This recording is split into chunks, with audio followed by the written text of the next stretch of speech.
Então, lembrando de Jó, servo de Deus, servo segundo o coração de Deus. Amém. Uma qualidade que Jó teve, tem, e que nós devemos também ter em abundância, e que a Bíblia fala até lá no Novo Testamento.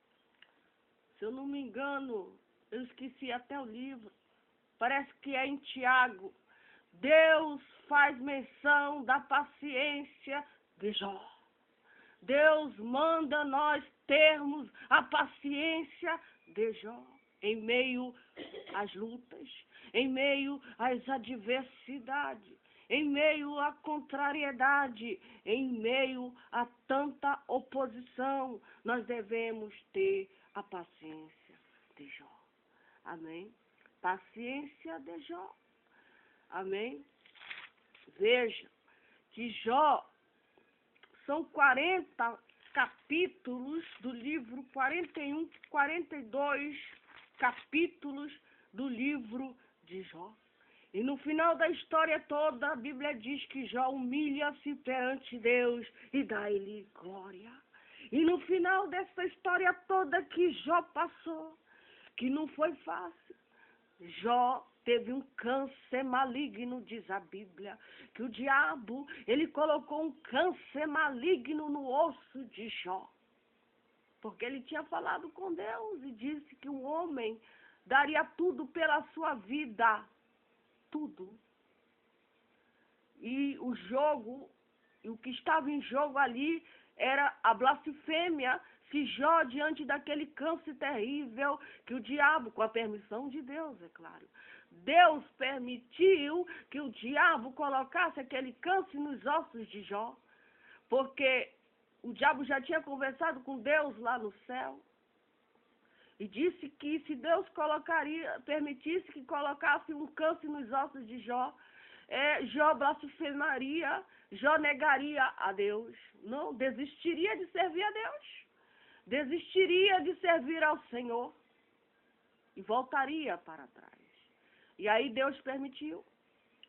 E aí no final dessa história toda diz a Bíblia que Jó sofreu muito, porque era uma dor, eram umas feridas, era incurável. A Bíblia diz que era incurável, não tinha cura, só Deus mesmo.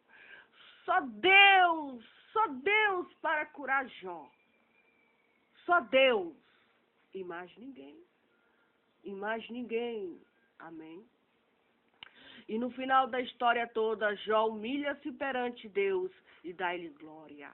É assim que nós devemos fazer.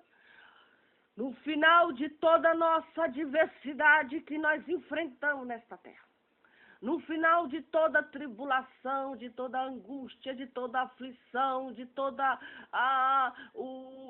enfim, de toda coisa ruim que nós passamos na superfície desta terra, uma doença maligna, de uma depressão terrível, no final de um câncer terrível, que Deus possa nos poupar e nos livrar dessas pragas terríveis, dessas maldições terríveis. Amém? Jó teve que passar por isso. Jó teve que passar por isso, mas graças a Deus. A Bíblia diz que Jó viveu mais de 120 anos de idade. Ele teve que passar por esta prova. Glória a Deus. Então, ele passou pela essa aflição, ele passou por essa coisa ruim, ele passou por essa experiência desagradável que nenhum ser humano, aleluia, quer passar. Ninguém quer passar. Ninguém deseja passar por um câncer, ninguém deseja passar por uma depressão, ninguém deseja passar por uma aflição, ninguém deseja, ninguém almeja. Mas quando Deus permite nós passarmos por algum momento, por alguma situação dessa, nós devemos confiar em Deus. Nós devemos invocar a misericórdia de Deus. Nós devemos invocar a piedade e a mão estendida de Deus. Amém? e no final da história toda se humilhar perante Deus e lhe dar-lhe glória. Então, diz a Bíblia Sagrada, e não é eu, que então respondeu Jó ao Senhor e disse: bem sei em que tudo podes, e que de nenhum dos teus pensamentos pode ser impedido. Amém. Veja que Jó sabia, diz a Bíblia, bem sei em que tudo podes. Nós devemos saber também que Deus tudo pode.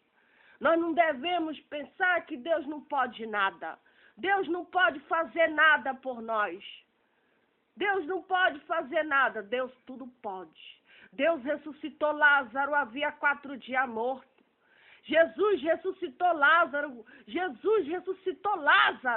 Jesus fez vinho se transformar em água, se transformar em vinho. Jesus deu vista a cego. Jesus pode tudo quando Ele quer, quando Ele deseja. Jesus, nada é impossível para Jesus.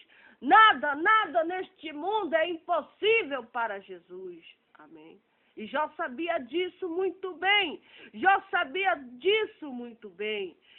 sabia que nenhum dos pensamentos de Deus poderia ser impedido.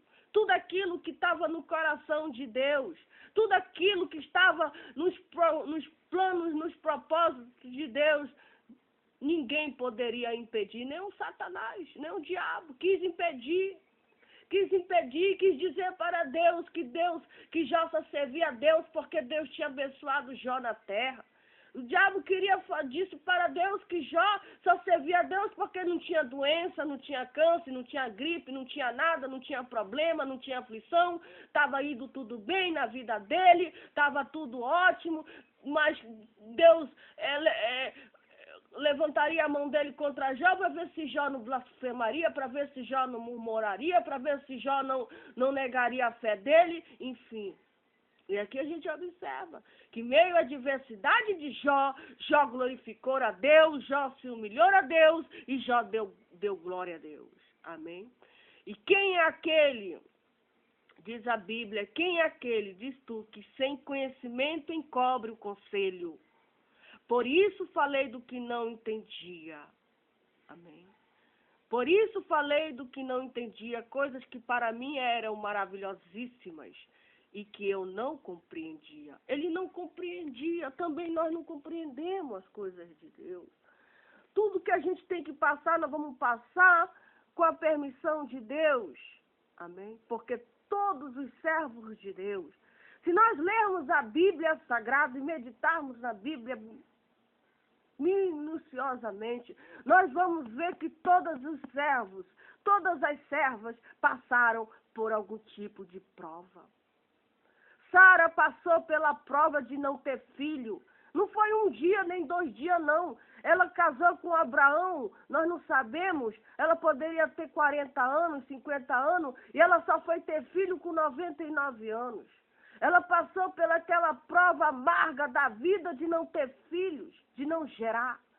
E ainda por cima, ela peregrinou o Egito todo quase, ela peregrinou a terra de Canaã junto com seu marido. Ela teve que andar com seu marido para cima e para baixo, ali em Israel, fugindo da fome. E também ela ainda teve que ser capturada, porque Faraó, ela era muito bonita, ela era formosa. Diz a Bíblia que Sara era uma mulher formosa, era uma mulher bonita. E Faraó, sabendo disso, os seus príncipes falaram para ele e logo pegaram a mulher de Abraão, porque ele, com medo de ser assassinado ali no Egito, por causa da beleza e da formosura de Sara, sua esposa, ele disse para Sara, combinou com Sara, que era para ela dizer para aqueles incircuncisos, para aquele povo, que ela era irmã dele. Foi um artifício, foi um plano, um propósito que ele pensou de que ele poderia, através disso, de salvar, poupar a vida dele. Porque se ele dissesse que ela era a esposa dele, matariam ele e ficariam com ela. Era o pensamento dele. Então eles combinaram isso. Tu fala para eles que tu é minha irmã. Assim eles vão poupar a minha vida por causa de ti. por causa de ti. Então veja os problemas que eles tinham ali. Eles enfrentaram ali no Egito. Mas graças a Deus que Deus estava com Abraão. Deus estava com Abraão ali. Amém? E Deus resolveu o problema de Abraão e falou com o faraó através de sonho. E disse para o faraó que ele deveria devolver a mulher de Abraão. Porque Abraão era profeta. E que se ele tocasse na mulher de Abraão, Deus mataria Faraó. Deus mataria Faraó porque a mulher dele era uma mulher santa, consagrada, era ungida. Ela era a mãe de Israel. Era a mãe, Deus tinha um plano com ela, Deus tinha um propósito com ela, Deus tinha um desígnio eterno, celestial, perpetuamente com ela. Aleluia, ela geraria o Isaac, ela através dela gerou o Isaac, Isaac gerou Jacó, Jacó gerou José, e José gerou o José, e veio as tribos todas, e também da descendência da semente dela nasceu Jesus Cristo, que é o nosso Rei, nosso Salvador. Então veja que ela não poderia jamais acontecer aquilo que poderia, mas Deus estava ali. Amém? Deus estava ali, salvou aquele casal da fome, salvou aquele casal da espada de Faraó, salvou de todas as adversidades da vida. E Deus estava ali, a violência era terrível ali. A violência era terrível desde o tempo de Abraão. Eles fugiam da fome. Tinha fome na terra de Canaã. Tinha fome na terra dos cananeus, lá nas cidades onde não tinha água. Eles tinham que cavar poços subterrâneos para conseguir água, porque não chovia. Deus não mandava chuva. Mas graças a Deus que Sara viveu 120 anos na presença de Deus. Mas houve conflito entre Sara e a sua empregada. Então, em todos esses problemas que houve conflito, houve contenda com Ló e com os pastores de Ló, com os pastores de Abraão. Tiveram que se separar, diz a Bíblia, por causa da contenda, porque eles enriqueceram tanto, tanto, tanto ali. Deus abençoou tanto a obra da mão deles, que a terra já não podia suportar a riqueza, a glória, enfim, e os dois tiveram que se separar. A sabedoria de Deus. Abraão, um homem segundo o coração de Deus. Abraão, segundo o coração de Deus, que foi obediente, e foi obediente a Deus até os seus 175 anos de vida. E está no céu com Deus agora. Está no céu, reinando, coroado de glória. Por quê? Porque viveu aqui na terra e fez o que agradou o coração de Deus. Amém. E fez aquilo que Deus se alegrou. Amém.